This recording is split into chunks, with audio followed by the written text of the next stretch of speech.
Pa jedna mota ispriča neki vic. Prosti. Si sigurno? Ajde. Najsigurniji. 100% sam se požurio, uskoro ovo moram sići. Evo ovak. Ajde. A tebe će jesam. Pa dobro. Neću, zakaj ne. Neki kratki. Nemam ti ja kratki. Kaj? Nemam ti ja kratki. Ajde požuri onda. Ne znam. Neki.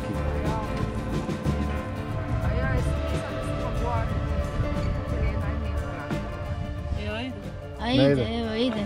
Ajde. Zabi se pijanac s autom u drugi auto. Dođe Murijak i pita ga, oprosti, daj mi vozačku i osobnu. Kaže on, oprostite, možete da mi kažete gdje sam ja? Kaže on, molim vas vozačku i osobnu. Oprostite, ali gdje sam ja? Molio bih vas vozačku i osobnu. Oprostite, gdje sam ja? Mali, znaš ti tko sam? Ti ne znaš di si, a ja ne znam gdje sam. Ne. Ali ja ne znam tko sam. Ne, ti ne znaš tko si, ja ne znam gdje sam. Ma baci se. A nije fora, baci.